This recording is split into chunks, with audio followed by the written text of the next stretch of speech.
Welcome students. आज हम अपने इलेक्ट्रिसिटी चैप्टर को थोड़ा और आगे बढ़ाते हैं। पिछली बार हमने कर लिया था रेजिस्टेंस सीरीज और पैरेलल का। आई होप सो आपने वो क्वेश्चन कर लिया है। जिन्होंने नहीं किया है उनके लिए हम वो क्वेश्चन देख लेते हैं। पहले क्या था उसके अंदर, आई थिंक यहाँ पे 2 ओम था और यहाँ पे भी क्या था 2 ओम था और यहाँ पे क्या था 4 ओम था और यहाँ पे क्या था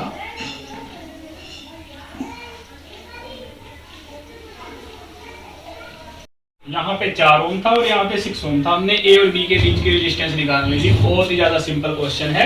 आप क्या कैसे इसको ड्रॉ करेंगे, इसको आप ड्रॉ करेंगे। ए यहाँ लिख लिया आपने और 2 ओम और यहाँ पे पैरेलल में आ गया 4 ओम। यहाँ तक हम सर्किट कंप्लीट कर चुके हैं। ये वाली आरम बचती है, इसको आपने क्या किया फिर 4 ओम और फिर ए और बी के बीच की एक और रेजिस्टेंस है जिसको बोल रहे हैं हम 6 ओम। ये कितना है 2 ओम, ये कितना है 2 ओम, ये कितना है 4 ओम और ये आपके पास है फिर से 4 ओम और ये हो गई आपके पास 6 ओम। इसके लिए बात करते हैं 2 और 2 4, 2 और 2 कितने होते हैं 4। तो ये दोनों सीरीज में है तो इसको एलिमिनेट करके हम क्या कर सकते हैं, एक रेजिस्टेंस लगा सकते हैं 4 ओम का।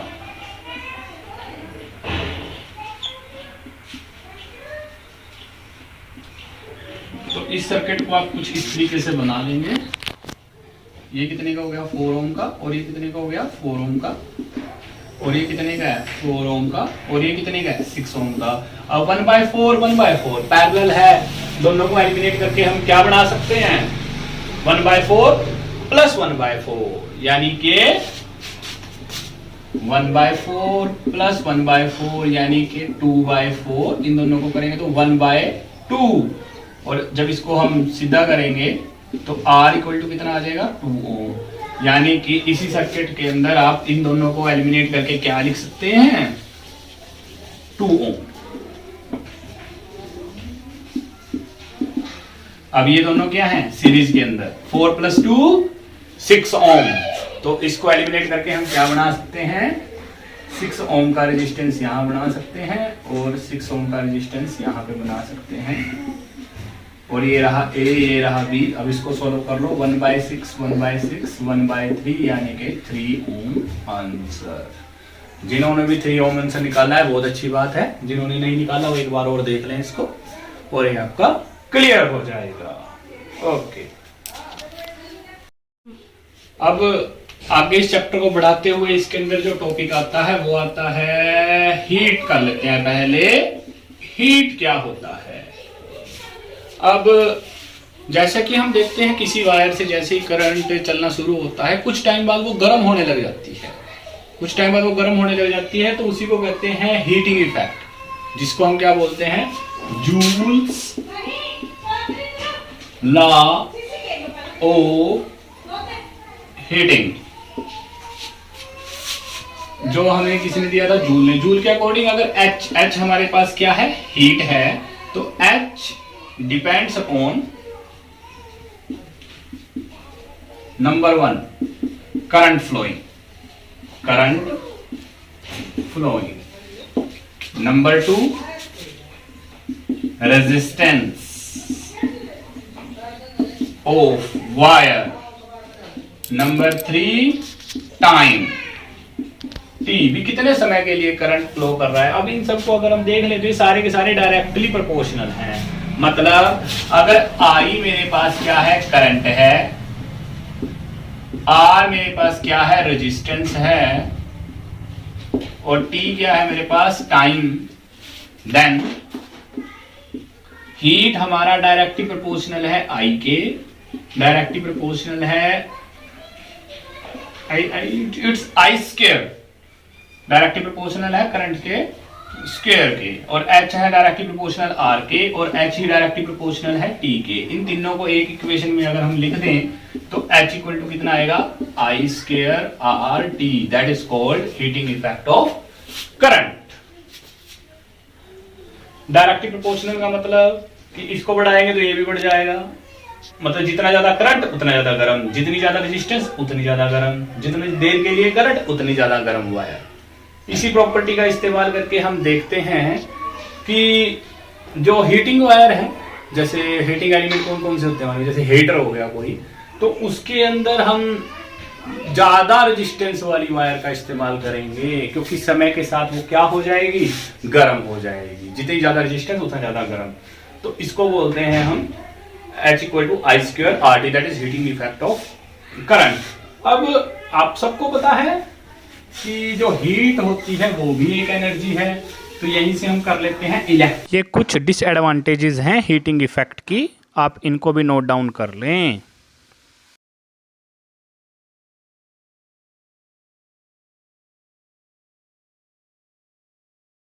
आगे अगर हम देखें इलेक्ट्रिकल पावर क्या होता है,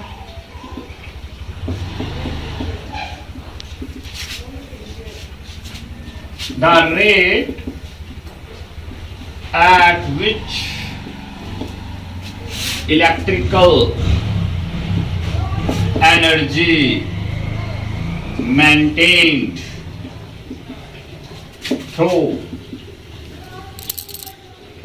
circuit क्या आएगा, जैसे आपने अभी भी पढ़ा कि हीट एक एनर्जी है, क्या था फॉर्मूला इसका, H = I² RT, तो पावर इक्वल टू क्या होगा, H/T, यानी कि I² × R। तो ये आपके पास क्या हो जाएगी, पावर हो जाएगी। तो यहीं से आप अगर फॉर्मूला निकालना चाहें E का, E से आपके पास क्या है, इलेक्ट्रिकल एनर्जी है, इलेक्ट्रिकल एनर्जी है। तो E = कितना हो सकता है, I² RT, यानी पावर इनटू टाइम। तो आप ये भी कह सकते हैं कि अगर पावर को टाइम से मल्टीप्लाई कर दे तो इलेक्ट्रिकल एनर्जी बनती है। सिमिलरली यहां से अगर इसके और फार्मूला निकालना चाहें तो P = क्या होता है, I² R, और इसको क्या लिख सकते हैं, I.R। अब ओम्स लॉ कहता है V = IR, सो P = कितना हो जाएगा, VI। एक ये फार्मूला बन गया पावर का। और अगर इसके अंदर आप ये रहा I², ये रहा R, अगर आप इसके अंदर वैल्यू पुट करना चाहें एक और, तो P को आप क्या लिख सकते हैं, V²/R भी लिख सकते हैं। कैसे, V = कैसे हो जाएगा, V = क्या होता है, IR, तो V² क्या बन जाएगा, I² R², और जब इसको R से डिवाइड किया तो I² R। तो क्या ये दोनों बातें एक नहीं है, तो ये पावर का आपके पास थर्ड फार्मूला हो गया, मीनिंग एक ही है। और अगर पावर को मैं टाइम से मल्टीप्लाई कर दूं तो बन जाती है इलेक्ट्रिकल एनर्जी। अब ये सारी बातें आपने थोड़ी डिटेल में पढ़नी है। अब इनकी यूनिट की बात कर लेते हैं कि यूनिट क्या हो। यूनिट, ऐसा यूनिट पावर जो है, पावर की जो यूनिट है वो होती है watt. What is the unit of power, power की जो यूनिट होती है वो होती है वाट। और बिगर यूनिट क्या होगी इसकी, kilowatt, unit of power. Unit of power is what, it is represented by W, capital W। और बिगर यूनिट क्या होंगी, किलोवाट। किलोवाट को हम क्या लिख सकते हैं, KW, और इसका मतलब कितना होता है, 1000 वाट, 1000 वाट। एक और होता है इसके अंदर हॉर्स पावर, जो आपने मोटर पे नॉर्मली इलेक्ट्रिकल मोटर पे आपको दिखता है कितने हॉर्स पावर की मोटर है। तो एक हॉर्स पावर के अंदर कितने होते हैं, 746 वाट होते हैं। कितने होते हैं, 746 वाट। तो आपने ये बात भी याद रखनी है। अब बात कर लेते हैं यूनिट ऑफ एनर्जी की। यूनिट ऑफ एनर्जी की, वैसे तो ऐसा यूनिट होती है इसकी जूल। ऐसा यूनिट क्या होगी, जूल, जिसको रिप्रेजेंट करते हैं हम कैपिटल J से। प्रैक्टिकल यूनिट, प्रैक्टिकल यूनिट हो जाएगी कैलोरी। प्रैक्टिकल यूनिट को हम क्या बोलेंगे, कैलोरी बोल देंगे। और बिगर यूनिट में आ जाएगी kilowatt hour, kilowatt hour, kilowatt hour. अब आप देखेंगे कि इसके अंदर तो किलोवाट आ गया, तो पेपर में कई बार ये क्वेश्चन पूछा जाता है कि किलोवाट हावर किसकी यूनिट है, एनर्जी की या पावर की। तो आपने क्या लिखना है, वो एनर्जी की यूनिट है। कैसे, एक वैल्यू निकाल लेते हैं किलोवाट हावर की।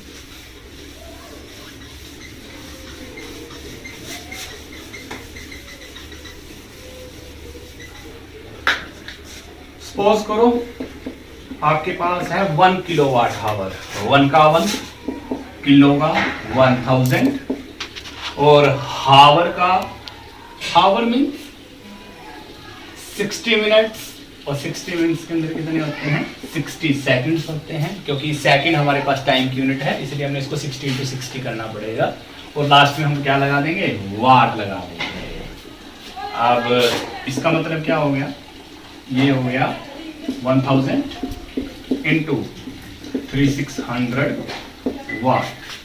आप WS लगा लें, वाट सेकेंड, WS 36 × 10⁵ और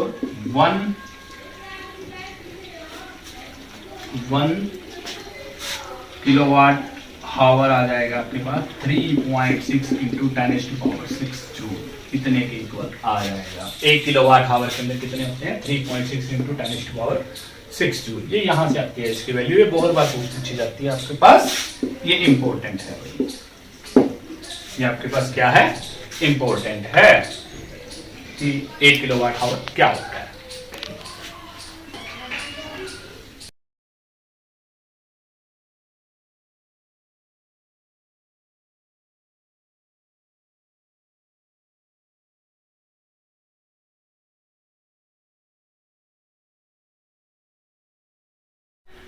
ओके स्टूडेंट्स, कुछ की पॉइंट्स हैं आपके पास। इलेक्ट्रिक लैंप होता है जिसका फिलामेंट टंगस्टन से बना होता है, जो कि एक एलॉय है, उसका मेल्टिंग पॉइंट बहुत ज़्यादा हाई होता है, दैट इज़ 3380 डिग्री सेल्सियस। और फिलामेंट की लाइफ को एनलार्ज करने के लिए, लंबा करने के लिए उसके अंदर गैस फील्ड की जाती है नाइट्रोजन, जो कि इनएक्टिव है, एंड आर्गन गैस, जिससे कि उसकी लाइफ बढ़ जाती है। और जो फ्यूज आपने अभी अभी पीछे पिक्चर में पढ़ा, वो क्या होता है, हमेशा लाइव वायर से कनेक्ट किया जाता है, जिसका मेल्टिंग पॉइंट कम होता है, जो कि इसलिए कनेक्ट किया जाता है जो कि हमारे सर्किट को स्ट्रॉन्ग करंट से बचा सके। और ये जो क्वेश्चन है, if a bulb rated 220 volt and 220 watt, if इसकी वोल्टेज आप 110 वोल्ट पे रिड्यूस कर दिए तो कितनी पावर प्रोड्यूस होगी। इसके अंदर वही फार्मूला लगेगा पावर का जो अभी हमने टॉपिक के अंदर डिस्कस किया था। आप इसका आंसर कमेंट बॉक्स में लिखें। Thank you for watching.